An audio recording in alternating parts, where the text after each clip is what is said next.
नमस्कार दोस्तों, I hope आपकी तैयारी काफ़ी बेहतर चल रही होगी। तो आपकी तैयारी को और बेहतर बनाने के लिए आज के वीडियो में हम लोग पढ़ेंगे राज्य के नीति निर्देशक तत्व। राज्य के नीति निर्देशक तत्व जो कि आपके यूपी ट्रिपल पेट एग्जाम के लिए काफ़ी महत्वपूर्ण होगा। तो चलिए इसको हम लोग पढ़ते हैं। आपकी स्क्रीन पर दिखाई दे रहा होगा राज्य के नीति निर्देशक तत्व। राज्य के नीति निर्देशक तत्व देखिएगा दोस्तों, ये कहाँ पे है, इसका उल्लेख तो भाग 4 में है। भाग 4 में है। क्वेश्चन में आपसे यही पूछ लिया जाएगा, पहला क्वेश्चन ही आपके पूछ लिया जाएगा कि राज्य के नीति निर्देशक तत्व जो है किस भाग में है, तो भाग 4 में है। और ये कहाँ से कहाँ तक है दोस्तों, तो अनुच्छेद 36 से लेकर के 51 तक है। ये भी क्वेश्चन में आपसे पूछा जाएगा। एक एक लाइन में क्वेश्चन छुपा हुआ है, बस उसको पकड़ना है आपको किसी तरह से। और मैं आशा करता हूँ इस वीडियो को अगर आप देख लेते हैं, 1 से 2 बार अच्छे से देख लेते हैं, तो आपको याद ही हो जाएगा कुछ पॉइंट, और आप अपने छोटे से शॉर्ट नोट्स जो होगा आपका, उसमें आप लिख लेंगे और एग्ज़ाम से पहले आप एक बार रिवीजन कर लेंगे। तो देखिएगा भाग 4 में अनुच्छेद 36 से लेकर के अनुच्छेद 51 तक है राज्य के नीति निर्देशक तत्व। और ये कहाँ से लिया गया है, तो आयरलैंड के संविधान से लिया गया है। आयरलैंड के संविधान से लिया गया है। क्वेश्चन में आपसे पूछा जाएगा जो राज्य के नीति निर्देशक तत्व हैं वो कहाँ से लिए गए हैं, किस देश से लिए गए हैं, तो आयरलैंड के संविधान से। देखिएगा अनुच्छेद 36, सबसे पहले हम लोग पढ़ेंगे अनुच्छेद 36। राज्य की परिभाषा वही होगी, राज्य की परिभाषा वही होगी जो अनुच्छेद 12 में दी गई है। अनुच्छेद 36 में क्या कहा गया है, तो राज्य की परिभाषा वही होगी जो अनुच्छेद 12 में दी गई है। आगे देखेंगे अनुच्छेद 37, अनुच्छेद 37, अनुच्छेद 37। राज्य इन दर्शनों का जैसे कि उदारवादी, समाजवादी, गांधीवादी पालन करे। राज्य इन दर्शनों का क्या करे, पालन करे, यानी उदारवादी, समाजवादी और गांधीवादी। आगे देखिएगा अनुच्छेद 38, अनुच्छेद 38।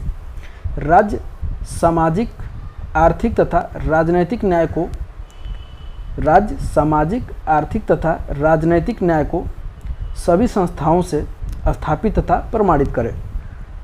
आगे हम लोग पढ़ेंगे अनुच्छेद 39(1), अनुच्छेद 39 फर्स्ट। पुरुष और महिला सभी को समान रूप से जीविका के साधन उपलब्ध कराए। जो राज्य है पुरुष और महिला सभी को समान रूप से जीविका के साधन क्या कराए, उपलब्ध कराए। देखिएगा दूसरा क्या है, समुदाय के भौतिक संसाधनों का, समुदाय के भौतिक संसाधनों का इस प्रकार नियंत्रण हो कि वो सार्वजनिक हित में बड़ी भूमिका निभाए। तीसरा दिया है दोस्तों 39, तीसरा दिया है जो यहाँ पे आगे नोट लगा हुआ है, स्त्री पुरुष को समान कार्य के लिए समान वेतन मिले। जैसे कि चाहे स्त्री हो चाहे वह पुरुष हो, अगर उस दोनों समान काम करते हैं तो दोनों को समान वेतन मिलना चाहिए। लैंगिक समानता के आधार पर किसी के साथ भेदभाव नहीं किया जाना चाहिए। ये काफ़ी महत्वपूर्ण पॉइंट है और इसको नोट लगा लेंगे आप, क्योंकि ये बार बार आपके एग्जाम में पूछा जाता है। देखिएगा आगे चौथे नंबर पे, बालकों को स्वतंत्र व गरिमामय वातावरण मिले ताकि उनका बेहतर विकास हो। ये कहाँ का पॉइंट है, तो नीति निर्देशक तत्व का पॉइंट है। आगे देखिएगा 39 है, निःशुल्क और विधिक सहायता, निःशुल्क और विधिक सहायता। आगे देखिएगा जो बार बार आपके एग्जाम में पूछा जाता है और बच्चों को परेशान करता है, ग्राम पंचायतों का गठन। ग्राम पंचायतों का गठन या संगठन कहाँ पे है, तो राज्य के नीति निर्देशक तत्व के अंतर्गत अनुच्छेद 40 में है।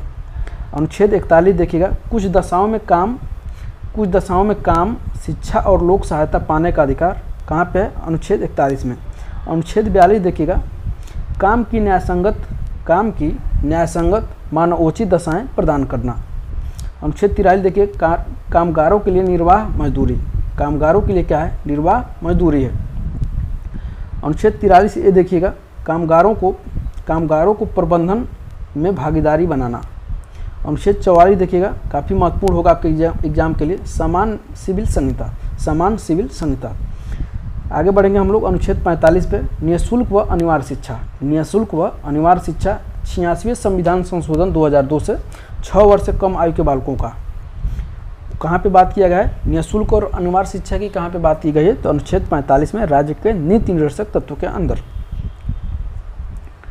अनुच्छेद 46 देखिएगा, SC ST OBC के आर्थिक हितों में समवर्ती। SC ST OBC के आर्थिक हितों में समवर्ती। यहाँ से देखिएगा सबसे इम्पोर्टेंट पॉइंट नीचे है, अनुच्छेद 47, पोषाहार स्तर जीवन स्तर को ऊंचा उठाना। पोषाहार स्तर जीवन स्तर को ऊंचा उठाना, अनुच्छेद 47। अनुच्छेद 48 देखिएगा, कृषि और पशुपालन का संगठन। अनुच्छेद 48 में है कृषि और पशुपालन का संगठन। क्वेश्चन में आपसे पूछा जाएगा कृषि और पशुपालन का संगठन किस अनुच्छेद के अंतर्गत है, तो अनुच्छेद 48। आगे बढ़ेंगे, अनुच्छेद 48 है पर्यावरण का संरक्षण। पर्यावरण का संरक्षण। अनुच्छेद 49 देखिएगा राष्ट्रीय महत्व के स्मारकों का संरक्षण। राष्ट्रीय महत्व के स्मारकों का संरक्षण। अनुच्छेद 50 कार्यपालिका न्यायपालिका का पृथक्करण। कार्यपालिका न्यायपालिका का पृथक्करण। आगे बढ़ेंगे हम लोग, अंतिम अनुच्छेद जो है अनुच्छेद 51 36 से लेकर के 51 तक था।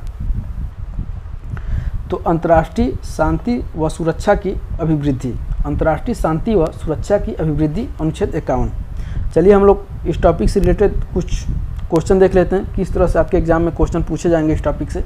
और मैं आशा करता हूँ कि इतना ही 1-2 पेज से आपको ज़्यादा से ज़्यादा क्वेश्चन मिल जाएंगे आपके एग्जाम में। देखिएगा दोस्तों, पहला क्वेश्चन, भारतीय संविधान में राज्य के नीति निर्देशक तत्व ग्रहण किए गए हैं। पहला क्वेश्चन है, ऊपर ही हम आपको बताएं हैं। ऑप्शन ए देखिएगा ब्रिटेन से, ऑप्शन बी आयरलैंड से, ऑप्शन सी फ्रांस से और ऑप्शन नंबर डी इनमें से कोई नहीं। तो क्वेश्चन नंबर 1 का राइट आंसर हो जाएगा दोस्तों option number B. Option number B यानी आयरलैंड के संविधान से क्या है, आयरलैंड के संविधान से राज्य के नीति निर्देशक तत्व जो हैं वो ग्रहण किए गए हैं। देखिएगा क्वेश्चन नंबर 2, राज्य के नीति निर्देशक तत्वों का उल्लेख संविधान के किस भाग में है। ऑप्शन ए देखिएगा भाग 2 में, भाग 3 में, भाग 4 में और भाग 5 में। तो इसका राइट आंसर हो जाएगा दोस्तों ऑप्शन नंबर सी यानी भाग 4 में है, वो पहले ही आपको बताए हैं ऊपर। देखिएगा क्वेश्चन नंबर 3, समान कार्य के लिए समान वेतन भारत के संविधान में सुनिश्चित किया गया है। समान कार्य के लिए समान वेतन भारत के संविधान में सुनिश्चित किया गया है। ऑप्शन ए देखिएगा मौलिक अधिकार के अंतर्गत, ऑप्शन बी मौलिक कर्तव्य के अंतर्गत, ऑप्शन सी आर्थिक अधिकार के अंतर्गत और ऑप्शन नंबर डी राज्य के नीति निर्देशक सिद्धांत के अंतर्गत। तो क्वेश्चन नंबर 3 का राइट आंसर हो जाएगा option number D. Option number D यानी राज्य के नीति निर्देशक सिद्धांत के अंतर्गत। यहीं पे हम आपको बताएं, थोड़ा सा एक बार देख लीजिए ताकि फिर आपको याद हो जाए। देखिएगा अनुच्छेद 39 थर्ड में क्या कहा गया है, स्त्री और पुरुष को समान कार्य के लिए समान वेतन।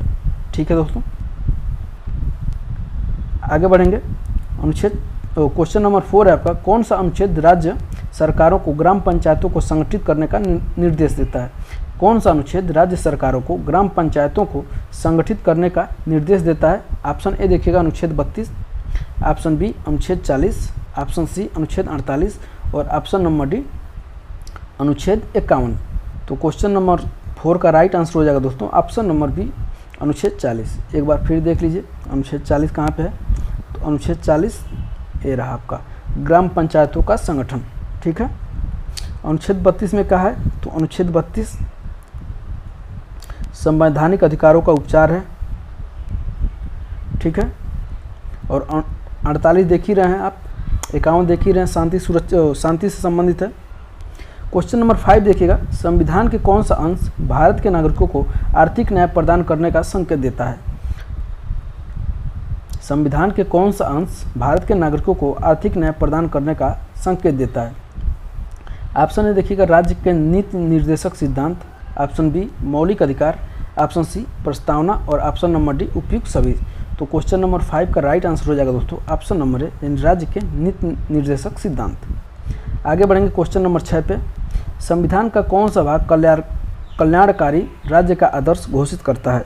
ऑप्शन ए देखिएगा मौलिक अधिकार, ऑप्शन बी मौलिक कर्तव्य, ऑप्शन सी प्रस्तावना और ऑप्शन नंबर डी राज्य के नीति निर्देशक तत्व। तो मैं आशा करता हूँ इसका राइट आंसर हो जाएगा दोस्तों ऑप्शन नंबर डी यानी राज्य के नीति निर्देशक तत्व। तो मैं आशा करता हूँ कि इस टॉपिक से जो क्वेश्चन है थोड़े बहुत 2-4 सैंपल लिए थे ताकि आपको समझ में आ जाए इस टॉपिक से किस प्रकार क्वेश्चन बनते हैं। तो मैं आशा करता हूं कि अगर वीडियो को 1-2 बार देखते हैं और नोट्स बना लेते हैं तो आपका बहुत आसानी से क्वेश्चन आपको हो जाएगा। और मैं आशा करता हूं वीडियो आपको पसंद आया होगा, तो आप प्यारा सा कमेंट करके ज़रूर बताइएगा वीडियो आपको कैसा लगा। और इस वीडियो को अपने दोस्तों के साथ ज़्यादा से ज़्यादा शेयर करिएगा। और एक छोटी सी आपसे रिक्वेस्ट है, अगर आप अभी तक हमारे चैनल को सब्सक्राइब नहीं किए तो सब्सक्राइब कर लीजिएगा।